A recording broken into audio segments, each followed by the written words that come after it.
that was the world debut of the theme song that was written and performed by me, Ian. And me, Riley. And together we are Productive Outs. For the last few years, we've done a Twitter account and a podcast. I think the former started in 2011. And one of the most popular segments on the podcast we did was a segment called the Old School Player of the Week. I would pick like a cool or funny player, find a card or two, and we would spend some time celebrating and or roasting the hell out of that guy. And about around the same time that was going on, David Roth was doing his Let's Remember Some Guys segments over at Deadspin. Obviously, we love and we're inspired by that. And those were great because they were amazing, hilarious, and somehow strangely touching. So recently we've been in quarantine and we hit up David to come on and do one of these video chats where we remembered some guys / talked about the old school players of the week. The first one that we did is up elsewhere on our YouTube channel. And we had so much fun doing that we thought we would try a panel discussion with a bunch of idiots discussing a bunch of other idiots who appear on trading cards. And we're not going to restrict it to just baseball players. There will be cards from across the board, but there will be a lot of baseball players. So for this inaugural episode, we convened 3 of the smartest and funniest sports-adjacent personalities on Twitter and on the internet and had them each bring a couple of cards to discuss. And what you are about to see is the result of that assignment. We now join the Old School Player of the Week show, already in progress. So here we are. This is Old School Player of the Week, the show, episode 1, season 1, episode 1. Quarantine day 746. How's everybody doing? Yeah. Everybody just make a sound that says how you're doing. From upper left going clockwise, you got Riley Breckenridge, my co-host on Productive Outs. I'm Ian Miller, Riley's co-host on Productive Outs. Grant Brisbee of The Athletic, formerly of SB Nation, baseball guy. In the bottom, I'm assuming this is how it's going to look to people since we're recording my thing. Anyway, David Roth, late of Deadspin, our generation's foremost Donald Trump commentator, and Bill Hanstock. Where are you of now? You've been everywhere. I'm currently with SB Nation. Oh, awesome. Community manager for the California communities. I knew that. Phenomenal. Emmy Award winner. Yeah, I was going to say, like, it'd be better to talk about your filmography at this point, wouldn't it? We can definitely do that. It's going to be a different show, but we can do it. Oh, shit. Damn. What a fucking flex. That's a real Emmy, though. Yeah. Yeah. I was given this Woody Funko Pop by Kirk Reader, and it's signed by him. Honestly, I'm much more impressed by that. He's got a skate deck. I've got a Tom DeLonge official skateboard there? Yeah. I got a can of seltzer. Nice. Yeah. Wow. Way to I go, would have Bill. to go back to a closet and get the Brandon Nimmo garden gnome that I got at a Mets game out and show it to everybody. And I know I'd still come in last, so I just know that I have it, I guess. So Grant knows about this. Actually, the greatest award I ever received was a certificate of weakness that I was sent by a reader after I made fun of white people. That still hangs in the SB Nation DC offices, I've been told. Holy shit. We're going to need to see that, I think. We'll put that in the show notes. Grant, how are you guys holding up over there? We're doing well. I mean, we always we don't have what you might call a large house, and the wife and the children are both home at all times, and so we can be a little bit on top of each other. But if that's our complaint, we're doing so much better than most of humanity. So we're great. We're totally great. Awesome. David, how's it hanging on the Upper East Side? Yeah, Yorkville. Bad, but as Grant said, it's not the worst thing in the world. We're healthy, we're getting along pretty well. I did get I thought I was going to be doing this in my office, but my wife is on a different Zoom call in there, which is kind of like what our days are like, except for I don't usually do anything. But yeah, it's like it's not the most I've enjoyed living in New York City. It's not the most fun I've ever had. It right. Sucks actually pretty bad, and there's sirens all the time and all that shit. But it's all you can do is deal with it, and we're trying to deal with it. And I'm focusing on my beard. I'm looking strong for different places to sort of put my positivity, and that's mostly where it is now. It's just this weird part here, the gray part. Well, to quote the great one, it's not what you want. Yeah, it is 100% not what you want. But, Bill, how are you guys doing in SoCal? We're doing good. Thankfully, our daycare is still open, although reduced hours, but very excited to, both of us working from home, very excited to not have to deal with our 11-month-old baby all day, every day. Because otherwise, we wouldn't get anything done and we'd be miserable. But right now, we're doing fine. I feel like Riley knows about that, not getting anything done. Yes. I'm a professional at that. Yeah. How are you all dealing with this stuff? You all right? Personally, I'm fine. My partner and I are both working from home, doing lots of yoga, cooking a ton, trying to make sure my parents don't leave the house. That's the most challenging aspect of this. Oh, yeah. I've failed at that. I've admitted defeat at that shit at this point. Mostly pretty well. Looks like the coronavirus is the real Jason Voorhees, huh? Yeah. Nailed it. Yeah. Well, should we get into these old school? I'm not sure what's the old school players of the week. Is that is this like attorneys general?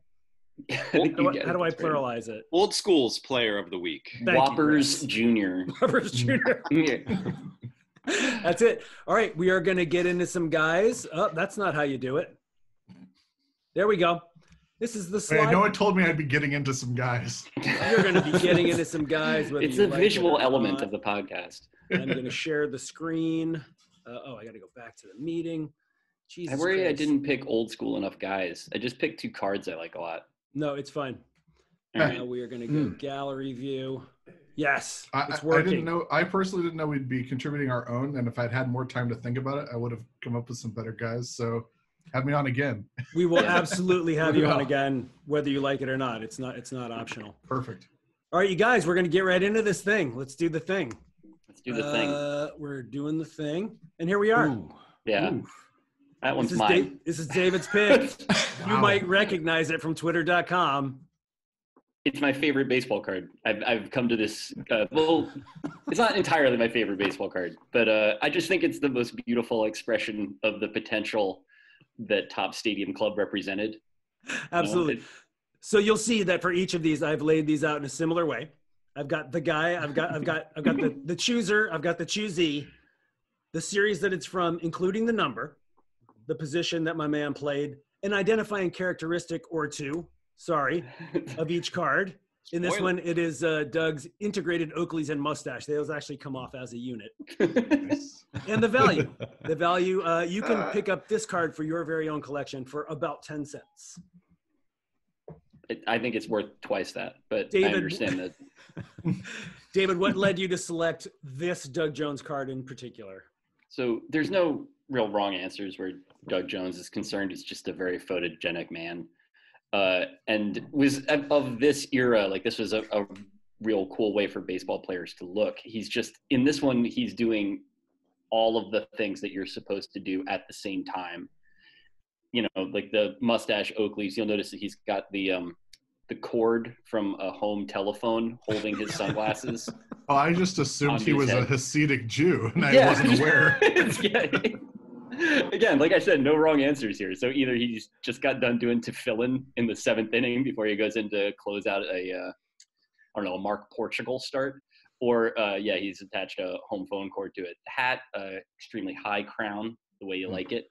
Oh yeah. But I think the thing about it, beyond the fact that it's an incredible just picture of what peak masculine performance looks like, is the Stadium Club set was like, this was a breakthrough thing. It was, the full bleed photographs, like the image on it, but just basically means no border. Like, so they really were trying to put an emphasis on like beautiful photos. Like cards cost a little bit more than the regular cards, and they wanted to sort of show off the game in all of its visual glory. Stadium Club is still great, by the way. It is. I'm sure it is. I mean, it's like the photos were always cool. I mean, that was the thing that was annoying about being there when we'd have to like rush sets out. Like the pick where you're just like some guy like that or some pitchers, like Like any of that stuff is just, they take them all on the same day in spring training and they're all identical and they're all exactly as lame as each other. This is like, you know, they wanted like action shots and they didn't get one of Doug Jones in action, which I don't remember him being an especially exciting pitcher. I disagree. This is very much of him in action. This is what I mean, though. I think it's like, so they have, it's a limiting thing. It's a vertical format. But they did manage to find something extremely striking. This is the essence of Doug Jones. I feel like it is. They've captured it. It's soulful. It's very walrusy. Yeah, it's walrusy. That's a better word for it. Also, I like that he looks kind of like mean and weird, but also like he's like the Coco Chanel, like take one thing off before you leave the house thing, like that Maxim. This is your counterpoint to it. Yeah, put one more thing on. Yeah. This photo raises a very important question that I have, that I tend to ask people whenever it has the opportunity to come up. When you were kids, each of you respectively, at your grade school or junior high, were knockoff Oakleys referred to as Jokeleys or Folkleys? Great question. Wow. And I can answer that. Jokeleys. It was a summer camp thing, but it was definitely a known thing. And I think Folkleys is way more is wittier. But objectively, Folkleys is much better a joke, but I think Jokeleys works better for a child. Yeah. Does anyone call the thing that he's got attaching his glasses to his head? I know that Croakies is a name brand, but like no one calls them anything but that, right? Like that's correct. That's all right. Good, because it seems like it's Kleenex, it's Band-Aid. It's a glasses stay. Anybody else have any Doug Jones thoughts that they need to get out?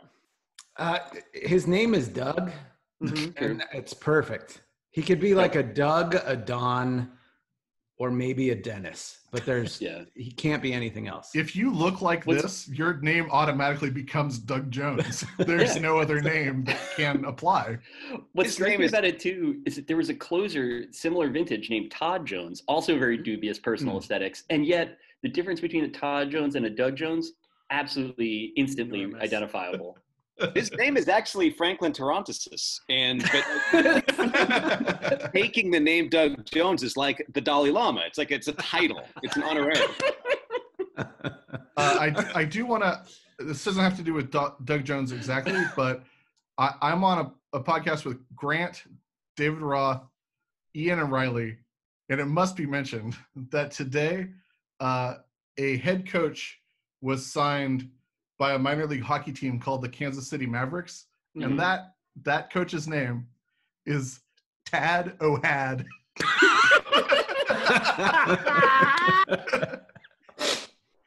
And I couldn't let it not go unmentioned on this of all days.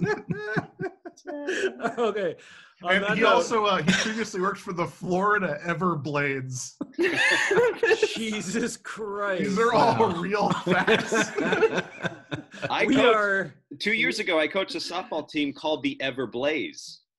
Pretty good. That's what I got to come back with. Was that, it was sponsored by a medical dispensary? I guess. No, one of the fifth grader was reading a book that had something about Everblaze. And so she's like, Everblaze. And the whole team was like, yeah. And I was like, that book was High Times. Yeah. Tad O'Had. Tad O'Had. Tad O'Had. A That's little what bit I'm of called something it. you had a while back. Yeah. Anytime I have a Tad small, O'Had. Like, it's not funny. It's not as funny as Tad O'Had. one individual forkful of haddock is actually technically a Tad O'Had. All right, we have to move on or we're never going to get off this.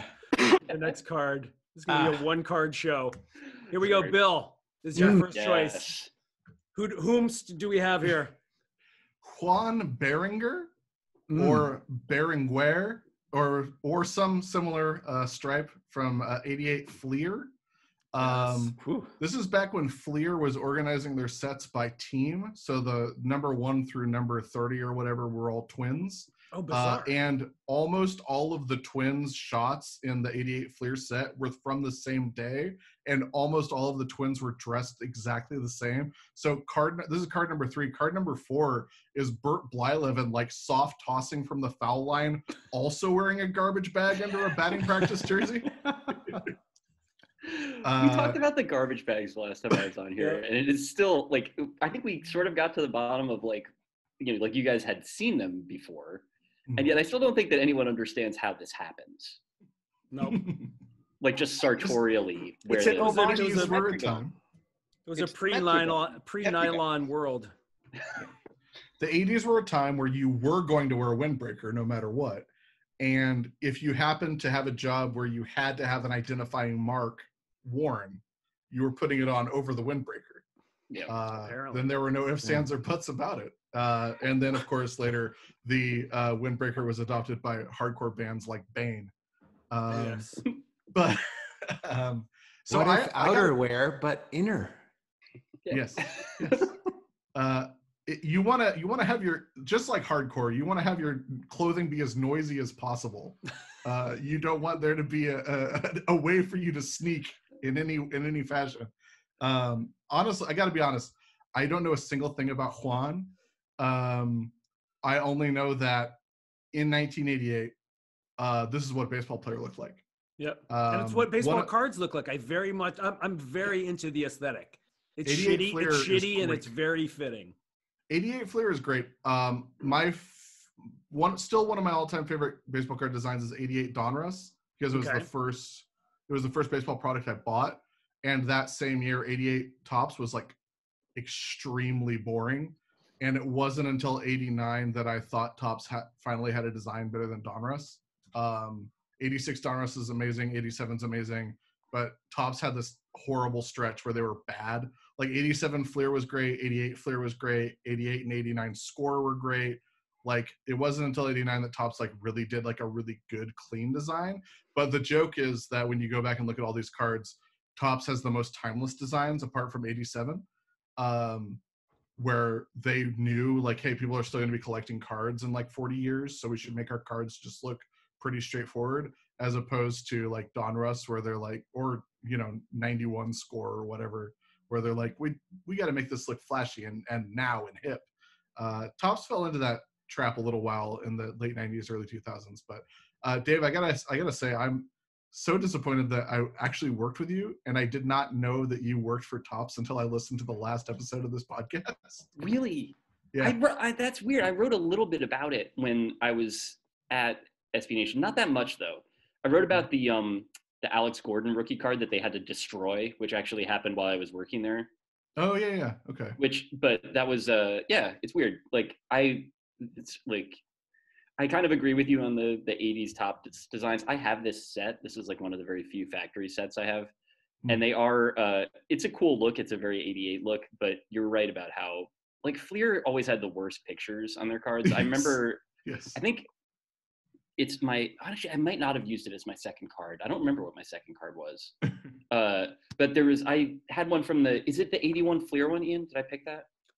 We won't know until we get there. All right, cool. That's good. I want to say one last thing about Juan, and then we can move on, because I don't really know much about him. But one of the other people I picked for this, but did not get selected, was Steve Bedrosian, Bedrosian, who had a full beard.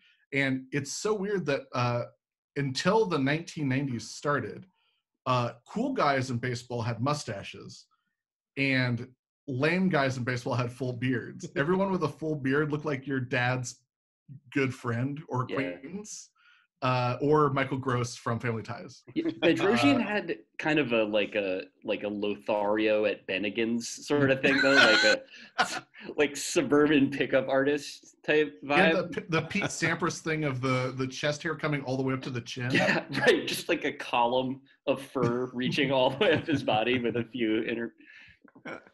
But we can move on. I'm sure Juan's great, and I'm sure that he eventually got 2 eyebrows. It's a very harsh bit of editorializing in your characteristic there, Ian. I mean, I couldn't pick one thing. It's just the whole style is chump.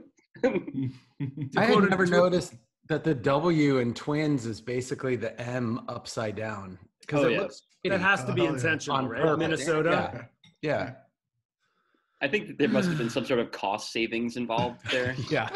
They were like, what do we do? We could do you a W, but if you want, and they're like, yeah, no. Honestly, they really only had to pay for the M and the T. Everything else could be chopped up. Yep. Yeah. They're like Stanzo brand fedoras. Like someone gave them at a discount. They just had all these W's and M's. I'm sorry, my last observation. How much do 80s batting practice jerseys suck ass? Yeah. Oh, just miserable. Highly perforated. Extremely. Yeah. Just not a good I just look. like every time I see one, I can only think of the Beckett cover that had Will Clark on it, where it's just the mealiest, gashiest batting jersey you've ever seen in your life. The chafing. Think of Like the he's chafing. playing a saxophone on the beach in the Lost Boys or something. All right, we're gonna move on to Grant's first card. Grant, who do we have here? Oh, This is John Grubb. Sure is. And, he's drinking some Rangerade, the classic drink that we all know and love. The founder of Grubhub. Yeah, first off, just real quick, I'm not going to do the whole thing, but I just sorted through about 30,000 cards. And, literally 30,000? Literally, it might even be way more. Like, I have boxes in my garage. My parents would just drop off boxes for years. Lord.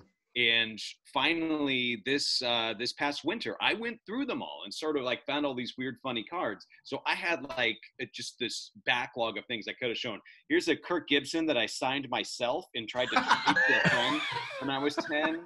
I've got a Kelly Tripucka. I mean, you can't get better Seinfeld vibes than that. I've got Moose, the all-star drug-sniffing dog. Holy shit. big fan of Bruce him. Hornsby, Michael Hannon, the Yes. bass player for Salty Dog. Fuck yes.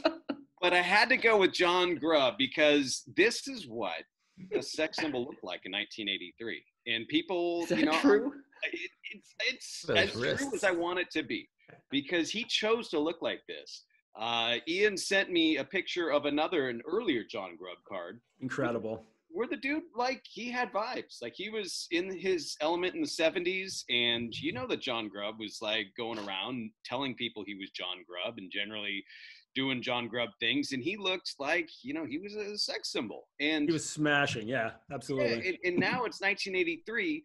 And this is a conscious choice. You are going to look like this in 1983 because, I don't know, it's like the time of Reagan. You're trying to be a little bit wild with the free-flowing hair in the back, but you got the studious glasses, and you're generally loving life. So this is John Grubb. Yeah, party vibes with a Z, definitely. Yeah. Do you guys fuck with this Rangers jersey? Because I fuck with it heavy. I love this good. design. Love the perfect. hat. The hat was It's a classic. seminal for me. Yeah. I mean, the Ranger Aid cup is pretty tight too. That looks like The about TR 4 logo. ounces, but it's still pretty good. Okay, lightning round. Everyone, what's the ingredients of Rangerade? It's mostly amphetamine. O to B McDowell's sweat. It's greenies. It's yellow roses mashed up, rose hips, and water from the Gulf. Yeah, it's technically a tincture. You're not supposed to. It's supposed to be dissolved in something else, but they're baseball players. What are they going to do? I don't know. And I was thinking tobacco juice and vermouth. Solid. I like it. Any other John Grubb thoughts, gentlemen? No, I do want to point out the logo. The logo looks like it comes from Tony Rogers Chevrolet dealership. Yeah. Come visit Tony Rogers. We'll get you on the road. Just bring a pay stub and your checkbook. Yep. All right, Riley, you're up, baby. Oh yeah. Oh, King. Brian Downing. Yeah, one of my favorite Angels actually growing up, but his I feel like the peak of his looks was definitely when he was with the Sox. Not only because of the jersey and the turtleneck, but that hair. Yeah.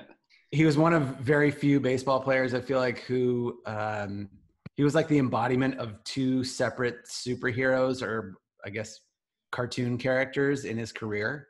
I for sure see one. He-Man in this stage. Yes. And then when he got older, he adopted the whole Superman thing. He discovered what weights were. Yeah. And at least out here, they were like, he lifts weights. Yeah. Have you heard of that? I remember reading about that because when it was the cards from when he was on the Angels and he was DHing, they were all he'd have some crazy bespoke weighted bat that he'd be using in the on deck circle that nobody else was allowed to use. It was just made out of rebar or something. And it was it was a little weird and a little fetishy maybe, but it was also clearly his thing. I remember he was like one of the early dudes that like got jacked. He was probably DH by like, the time he was with the Angels, right? Yeah, like naturally, like maybe a 46 jersey, but he was wearing like a 42. Like his sleeves are just cut up here. And Another pioneer in the field. They played the Superman theme song, like that was his walk-up music. Yeah. Like he really leaned into that whole thing. But that's a different look than this though, because this is kind of like that smooth. Like he looks like he's like not in the Walker brothers, but like involved with their management or something. Like this is a very like. I'm getting like high school softball coach goes to the like spaghetti dinner fundraiser. Or like Robert Evans, isn't that who he looks like? Oh, I guess it is. The kid stays in the picture. Yeah, because he's got the closest thing to a smoking jacket that you can have that's still a baseball jersey on. Has a turtleneck been a good idea ever? Not even once. In this car, yeah. Now wait, okay, one of you card nerds needs to answer me this question, because when I was researching this, I found out that what Riley sent me was actually OPG 246, but they used the same image and the same just about everything else for the Topps card. French Canadian version of Topps, right? Yep. Okay, yeah, it's true. Simple explanation. So there are subtle differences. The signature is in a different spot on the Topps version. It's just like very strange. The picture on the back, there's a little emblem of the Queen on the back, I'm sure. Yeah. Right. And also, catcher should be spelled with a CHEUR. Sure. Downing definitely needs a U in it somewhere. Receptor or something. So Riley, we really don't talk enough about how in 1977 all of the members of the Birds got together under one turtleneck to play catcher for the White Sox. Riley, you mentioned the other look, and you sent me another look, and I'm going to show us that now. Oh, yeah. None of you is prepared for this, but here we go anyway. Oh, How could that be the same guy? what? How is that? Okay, we got Robert Evans, suave as fuck, just crushing ass everywhere, and then this. Oh my God. How is that even possible? What happened to my man? The mustache is a bad choice. So bad. Most of it is a bad choice. No, I disagree on that. The wispies coming down around the corners is pretty. That hair pretty is just tremendous. What's weird about it is that Strong galoot vibes just all over. powerful galoot vibes. But the other card is like, that's a man that cares about his looks. Like he's like, I'm getting my baseball card picture taken today. I need to use conditioner this morning, and I need to like dress up like I'm going to a fucking key party. And then the next card, I can't tell when this is from, but this is like, it's like that guy, one of these people is an undercover policeman, and I don't know which version is the guy like in uniform and which is him in character. Yeah, this guy has clearly given up. How many years did the White Sox do red and powder blue? Yeah. That's a weird alt, huh? Did you So have people like in your high school or around TED where they would take the Sox logo and then black out a strategic part of it? So Oh, yeah. Sure. Oh, yeah. I think Brian needs to do that, is what I'm saying. Yeah. I mean, it's implied. It's very strongly implied. All right, we're going to move on. It's my first card. Check it out. It's not that old school. Wow. But he was a player. And this so far, I believe this is the most valuable card in our presentation today at $2. Yeah. Our second famous baseball playing Jew after Doug Jones. But did you know he's Baha'i, actually, isn't he? Yeah. David knows? Yeah. I don't know his sexual orientation, man. It's his Khalil business. at some point converted to the Baha'i faith. Yeah. That's awesome. So here we have Khalil Green, most famously a Padres shortstop, and came up through the Padres chain.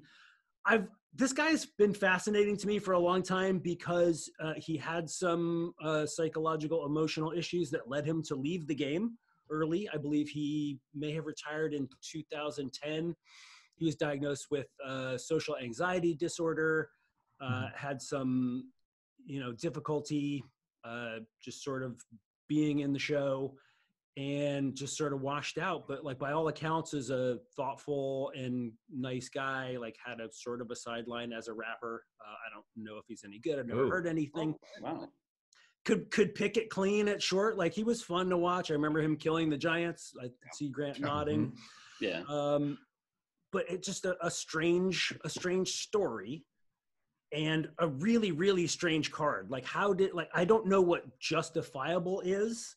It's not a card brand that's up there with Topps, Fleer, Donruss, or anything, but this is a real line. Like they had this Just Minors line, but the photography in this one is so odd. Like he's clearly he's taking infield and has just thrown the ball. You can see his compression shorts up his pant leg. Got the no-show socks or no socks at all. Yeah, it's just an extremely odd card, and for an extremely odd guy. Cool hat. Yeah, it has the look. The hat makes me think that this is like that they didn't have like a licensing agreement or something, because that looks.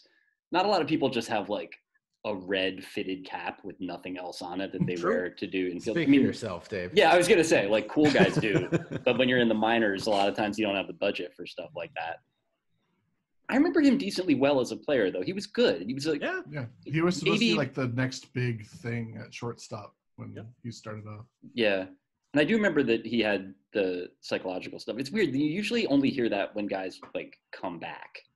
That like Greinke or like Rob Whalen who's trying to make the Mets this year is like those dudes have been like more open about it. I guess. I mean, I hope he's well. Like, for all we know, he's watching this right now. Let's hope so. Yeah. Apparently he's living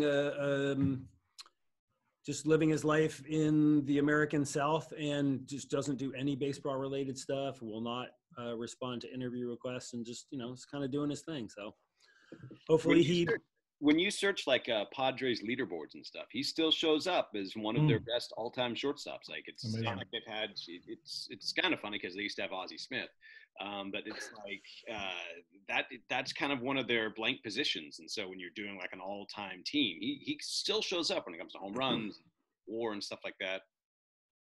And the clear leader in Jeff Spicoli lookalike vibes. Oh yeah. That's The a very like. The only thing keeping him from an all-time San Diego look is black socks pulled up to mid-calf. Yeah. And if the hat was somehow just a perfectly flat brim. Yeah. Some long Dickie shorts. More of a yacht club name, too. Yeah. I do want to, I know almost nothing about Just Minors, the brand. Mm-hmm. I do have a graded Tim Lincecum, Just Minors autograph card. Just right in hand. I don't know anything about the company other than that they named it after a nudie magazine. Oh Jesus! That took me a minute. Oh, we're gonna have to edit that part out. Just kidding. Yeah. Moving on. David, I believe you're up again. Who do we have here? Oh, I did. So it was the 81 Fleer card. This is, I think, so we were talking about Fleer as a product earlier. The design, like this isn't perfect, but I like it decently well. It's kind of got a real 80s-y type look to it. But this set is the most haphazard baseball card set that I think could have existed. They just got the license very late in the year. I know about this because Jeff Katz, who's like a baseball historian and was the mayor of Cooperstown. He wrote some stories for me at Vice, and then later was on some Let's Remember Some Guys episodes. And he wrote a book about this season, and he had like a box of 81 Fleer that he was like, I'll bring it down, whatever, we'll open it in the studio, no big deal. And I was like, all right, sure. And the cards were incredible. And I remember this one mostly because he told me that they got the license very late. They rushed the set out. It was the first year that any company other than Topps got to make a product. And apparently this is the best photo that they had of Rod Scurry, which I think is like, there's other, like blurrier photos in the set, but the fact that this is like a profile shot of a man who does not know he's being photographed, right?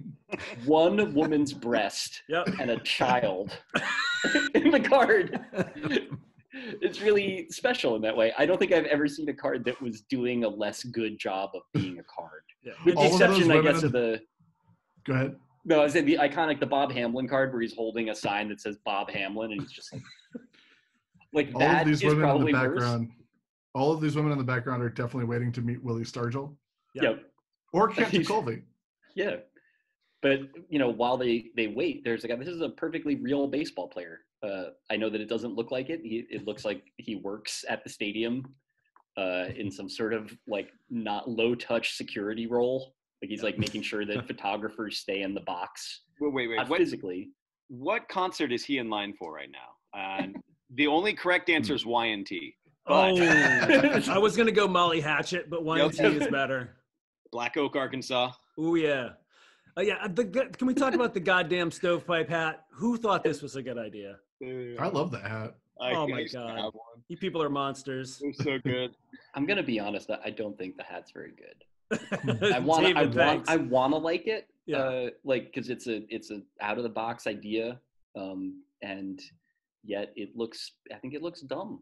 It looks. I like that during the years they wore these hats, many of the players would augment them with stars, like stickers on a college football helmet. That's awesome, and I wish more teams had done that / would continue to do that. Yeah, also, if you look at the P on his hat, the only thing keeping this from looking like it's a reverse negative are the shirts in the background that are clearly going the right way. Yeah, it does very look strange. Wrong. Little And Trump I know boy. they did not alter the photograph in any way. Obviously, there's some things you would change if you started altering it. But it's weird. Like obviously you only get one shot at photographing Rod Scurry. I guess he's moving very fast, and you're in a car that's going in the opposite direction, and you just David, have you never heard about the busy world of Rod Scurry? Oh my god! Serious dad jokes. Yep. His name, Rod Goldbug Scurry. Yeah, it's good. It's actually he actually drives a car that's shaped like his own head and hat. And his name is an anagram of Rod's Curry. Yeah. I don't know if you guys knew that. Big fan. Moving on, Bill. Who do we have here?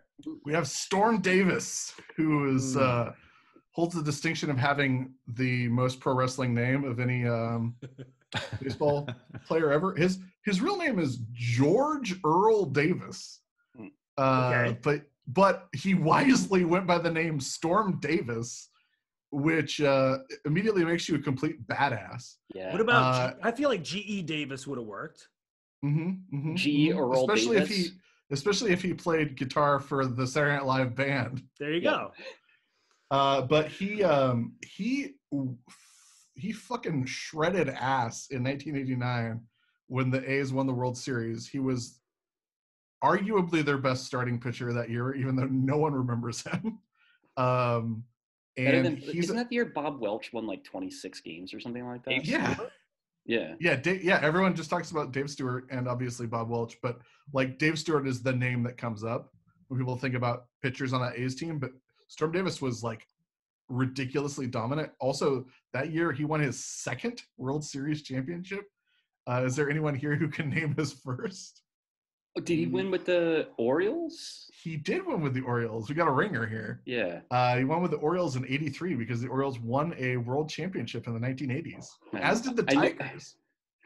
The Tigers one I know for sure. The Orioles one, as soon as I said it, I was like, well, the Orioles would have had to have won a World Series for that to be true, David. It turns out it was. But he's got a Storm good Davis, baseball look here. Yeah, he has great baseball look. That was the year of good-looking player. Like 88, 89 were peak like handsome players in California. You had Storm Davis, you had Brett Butler, you had Mike Aldretti, you had the other Aldretti. Kirk McCaskill. Yeah, you had Kurt Manwaring, spelled with an I. Rick Russell. Because that's how handsome he was. Rick Russell, of course. Rick Russell. By the way, 1989, there was a Bowman set that came out. That was the first year that Topps put Bowman back out again. The long cards that made everyone buy new boxes for their cards. That infuriated everyone. You reminded me of that for two reasons, Grant. The first is you signed a card for yourself. Bowman taught you how to forge signatures when you were a kid. So the box that I kept my Bowmans in had horribly forged ballpoint pen signatures that were all shaky because when you try and sign on a piece of corrugated cardboard, you don't realize that there's all these ridges in it. But the other thing is that in that Bowman set, the Robbie Thompson card for the Giants, he has a mustache, a glorious mustache clearly taken during spring training. And at no point did Robbie Thompson ever have a mustache, ever. Yeah. But it's preserved on that 89. You like grew it as a goof and didn't realize they were going to be taking pictures that day. If I could go back in time and give like a Charlie Blackmon beard to one player, it probably would have been Robbie Thompson. Like Robbie Thompson with a big old beard would have worked. But absolutely. Or Kevin Mitchell. Something's about to happen visually that's going to be jarring because apparently it looks like Kate is about to do yoga in this room. So I am going to go to the back, which will be fine. Just come with me on the computer. Here we go. Like cribs. You know Welcome what? to my home. The thing about This hallway is where the magic happens. You see, these are actually baseball cards. Nice. Yeah, man. That's awesome. I had to do fake ones, as you can see. So one more thing about Storm Davis. Storm Davis is the guy who most looks like he should have a beard, but never had a beard. For sure. Well, you wouldn't want to hide that jawline. No, obviously. That is a lantern-ass jaw right there. Yep. But it's just a great look. He's wearing his hat properly. It's high, but it works for his caveman-like face. He does just sort of resemble the unfrozen caveman lawyer in general. But he's got the great warm-up jacket, and it's just he won the World Series that year, you guys. Yeah. And you can get that card for 5 cents, believe it or not. Wow. He survived or possibly caused the California earthquake and then won the World Series. On that note, we're going to move on. Grant, it's our first hand-egg card, our first Nice. non-baseball card of the show. You knew I was going to bring a Giants card to the party. Absolutely, but you switched it up on us. Yeah, this is Dave Jennings, and I don't know. Look. If I'm going to be on a Zoom call with the guy or the guys who say, "Hello, I am doing a sports," I have to dig. The most "Hello, I am doing a sports."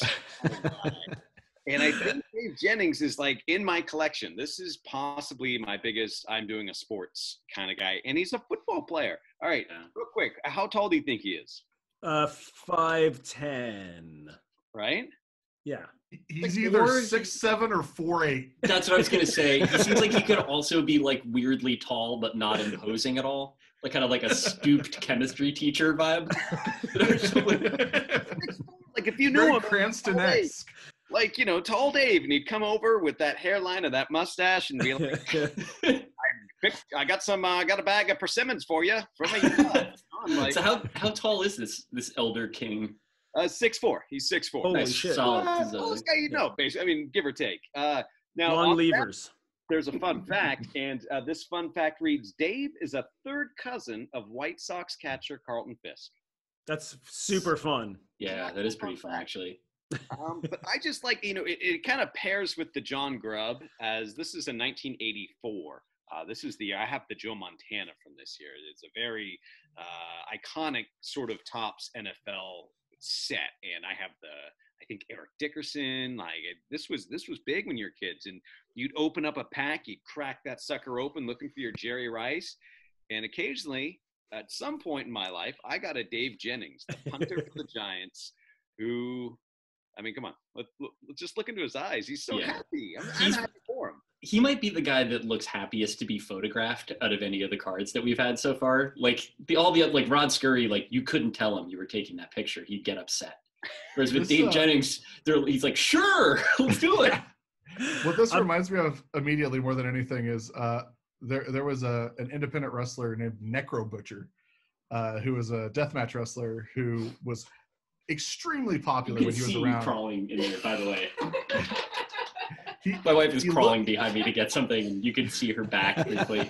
You should be allowed to stand up. I encourage you to stand up. Stand up. Stand up, you coward. Kate, say hi. Kate.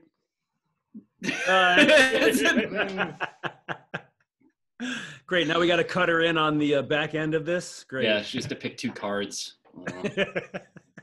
Sorry, Necro Butcher, Bill. Yeah, go ahead. So Necro Butcher was extremely popular, but I ran into him at a show. He worked on a show that it was a Japanese company's first show in the United States. And after the show, everyone was getting pictures with everyone. Necro Butcher looks not dissimilar to Dave Jennings. Necro Butcher probably has a worse hairline. But after the show, I ran into him and I said, "Hey, can I get a quick picture?" And he said, "You want to take a picture with me?" And he was just so overjoyed by it. And that's the exact same vibe I get from Dave Jennings. Is strong Necro Butcher vibes. Very winning way to be, in my opinion. I'm trying to come up with something a cool dad would say that's more funny or on brand than "I got a bag of persimmons for you," and I'm not. That was out of the box, just nailed it. I believe you presented the phrase "cool dad" as though it's a thing. It's definitely a thing. It's definitely a thing, Bill. Grant's right there. I mean, That is a proper noun. That's a proper. At one point in his life, he's definitely said, "Hard at work or hardly working." Yeah, I was gonna say, like, if you can't be good, be careful. It does seem like there's elements of all of those in there. For sure. Shake it more than 2 times. All right, we're moving on. Riley. Yeah. It's the iconic Pascual Perez. So good. With the perm and the gold tooth. Yeah. Yeah. One of my favorites of all time. I mean, not just the card, but the human. It's like if cocaine was a baseball player. It absolutely is. Look at his eyes and eyebrows and what's happening there. Yeah. There's a whole lot of information to process. I realized I've messed this up. This is a 1990 Fleer, so I'll have to fix that. Unacceptable. He's very moist. I loved how flamboyant he was. Like, I don't see it. He was ahead of the curve with like the ephus and messing with hitters' timings. He did like the stutter step. He did he tried to pick somebody off from first base by throwing the ball between his legs. But he would like strike dudes out and do finger guns and spike baseballs. And there's actually a classic fight when he was on the Braves in '84 against the Padres, where the Padres pitchers just straight out of the gate tried to dose him every single time he was up. And they were like pelting him. And guys were just getting tossed, and then the benches cleared, and Fans got into it. Yeah, some good dust ups. Like Bob Horner was involved, who was a very pro wrestler, baseball player. His aesthetic is unfadable to me. Bob Horner is one of my all-time favorite looking dudes. There's a card of him in the '87 Fleer set after he hit 3 homers in a game or 4 homers in a game where he's holding the baseballs and he looks boiled. Like there's just, it's one of the most jarringly red and like puffy men. Anyway, so you can talk about Pascual Perez more. We're going to talk about Bob Horner. I wanted people to know about that card. Pascual's whole thing was incredible. I think I sent you a photo. His whole deal was so mechanically poor. Like his delivery, just the way he did everything. Like that is not an athletic move, is it? No, my man's arm is literally going to detach from his body. Yeah. Like if you posted this on that flat ground app thing that all the kids are using these days, they'd be like, try something else. Pick something I don't know else. where to start. Your penis should not be touching the ground. Right. It looks like someone photoshopped his head onto Grover. Yes. That Expos uniform is good as hell too. It really rules. The powder blues. Yeah. It was an era of powder blues. So I realize now what I did. The quality control issue here is that It just identified the wrong card. Exactly. Yeah. So I saw him play. I don't think I saw him pitch, but around this time with that Expos team at Shea Stadium, I remember I got Delino DeShield's autograph that day, and I didn't know who he was, and I tried to make it out from his autograph, and it took like 2 years before he started getting enough repetitions in the majors that I was like, oh, I have that person's autograph. Like he signed a ticket stub, but he was just like number 99 with no name on his jersey. Mm-hmm. But I remember Pascual Perez walking around during batting practice, like just kind of aimlessly wandering through the infield, and like rockets, like line drives are just like shooting right by his head. And he just kind of like, nah, whatever. Like just not seemingly like not bothered, but like not aware that he was coming very close to dying multiple times per minute. Like just kind of strolling through the infield. I always thought of it as kind of a power move in its way, mostly because he didn't get hit. Big time. He was also one of those dudes that pulled his pants up so high, like he would just pull them up until they couldn't come up anymore. Like some people just have a comfortable level of their waistband, and other people pull until you feel resistance. Right. Split those beans. Yeah. Muscle failure. Upright rows for days. Yeah. All right. I think we've got our final card here. It's me, you guys. Oh man. Athlete. That's Scott Geraltz. You want to talk about mechanics, Riley? Put this guy on the flat ground app. Wow. So this is from the 2015 Topps First Pitch series. And there are at least 22 of these somehow. For folks who don't know, Lars is the drummer for the band Metallica. And displaying some impressive pitching mechanics here. And again, tied for top value of any card in this presentation. This is going to cost you $2 to get it. Wait, why? Is it autographed or something? I'm not seeing it. No, I don't know. They just maybe they only made a few. Right. He's going to sue you for sharing this image. He absolutely is. I mean, that is, without hyperbole, that he's the person of the worst character to ever wear a Giants uniform. Rob Schneider? Yeah, so either for the Giants fans on the panel, do you guys remember this first pitch? Because I did. Yeah.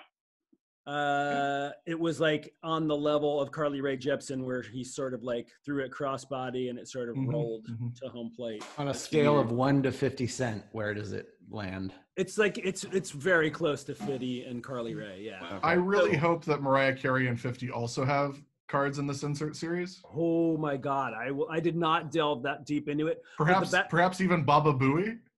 I don't remember I do remember the Baba Booey first pitch. Yes, of course. He looks like he's getting ready to throw a seed there too. It's weird that wasn't a good pitch. Just looking at looking at the arm slot, looking at the concentration, the way that he's apparently standing with both his heels touching. For some reason. David, you know the first rule of pitching is that all the power and velocity is generated from the lower back and the shoulder. Easy 90. We haven't even discussed the bloodlines. His dad was a professional athlete. Yeah, and wasn't he a tennis player? He was. Yes, he was. A tennis player. He was a highly ranked young tennis player. So I would delete this. I would delete this. So the back of the card does discuss the legendary first pitch. We can't all see it because you guys are on top of it. Oh, there we go. Yeah. With his own heavy metal drumming blaring over the loudspeakers, Ulrich bounced the ball a bit low and away before a May 16th, 2014 game at AT&T Park. For the second straight year, this Danish drummer served up the first pitch on Metallica night, which is embarrassing that there is such a thing. So define a bit. It was not good, guys. It was not good. He spiked the ball like he just scored a touchdown. Indeed. This card is sort of the Saint Anger snare tone of baseball cards. No, wait a second, Riley. While I got you on, can you judge this for me? All right, I'm gonna play it for you. This is what I do when I'm bored sometimes. It's good. That's solid. Yeah. Yeah. Very good. Get you on. Excellent. Yeah. I can compete with you. Have other Metallica members thrown out the first pitch on Metallica night? I think they all did. All four across. Oh, yeah. Wow. That sounds distracting. There was James Hetfield playing power chords while Kirk Hammett went meedly with the wall and God bless America. Kirk was like, can I throw it yet? Can I throw it yet? Is it okay, James? No. Much like James Hetfield is a better drummer than Lars Ulrich, I assume that at some point they stood side by side and James delivered a much better pitch. Mm-hmm. Better person. Kirk Hammett though has the closest thing to a contemporary baseball aesthetic among any member. Then that guy Hunter Wood kind of looks like him. Mm-hmm. Like a little dandified but very wet and kind of I could see it working. And also he's also a bit Yelichian. Yeah. Oh yeah. Mm-hmm. Well, yeah, and Kirk also comes off the John line. Robert Trujillo's he's got a pretty strong, you put a hat on him. I could see him being a slugging first baseman. Yeah. Mm-hmm. But what's his face? Kirk definitely comes off the best in Some Kind of Monster. He's the least deplorable person in that film, probably. Yeah, sure. Besides Robert Trujillo. I remember watching that movie in a motel room. It was off-season Montauk, and I used to go in March when rooms were cheap. And she got sick that weekend. So there was one TV in the room, and for some reason I had that DVD with me, from Netflix or whatever, and I was like, I'm going to watch this. Is that okay? And she was like, I'd really rather you didn't. I was like, well, you know what? Because I thought I was going to have a vacation. It turns out you're sick all the time. and then I watched that movie, and I was like, well, now I feel even worse. I have to apologize to you for more things. Yeah, it was tough. It was a bad decision by me. It's not a feel-good movie. No, it'll make you regret every decision you've ever made, except for the one not to be in Metallica. All right, fellas, that wraps it up for today. Thank you so much for joining us. Anybody have something that they want to plug in the remaining time? No. I mean, really. We're just making stuff up at this point, most of us. Yep. I'm about to start publishing a ranking of the best 50 home runs in San Francisco Giants history. Okay. So if that appeals to you in any way, it's gonna be lots and lots of words because I'm an idiot. And do you think Barry Bonds is going to appear on that list? I mean, no spoilers, but now, I ran through it. Didn't find a place for him. Yeah. Understandable. What do you take Travis Ishikawa off? Oh, I knew I forgot one. Bill, you got anything you're trying to plug? 2 words for you, Grant. 2 words for you, Grant. Damon Minor. Oh. Yeah, so I got a book coming out in October. Hopefully I'll be on here again closer to that, but you can pre-order it. Just search my name on Amazon or buy some of the movies I wrote for Asylum or something. I don't know. Awesome. I haven't seen most of the movies I wrote for Asylum, so you can beat me to it. I've seen more of them than you have. It's possible. I buy them all, baby. Hell yeah. Thanks, man. Yeah. David, where is it? Your writing is up all over the place these days. I guess, I don't know. Probably some will have run at the New Republic unless I really fucked it up. I filed it like 10 minutes before we started here, which is why I look so clean and normal. Totally. But yeah, I don't know, I'll be freelancing various different places, such as they will have me for as long as freelance budgets exist. But yeah, that's about the size of it. Awesome. Thank you guys so much for joining us. Yeah, this was super fun, and hopefully we can do it again soon with any and all of you. Yeah. Thanks. Thanks, guys. Later, dudes. See y'all.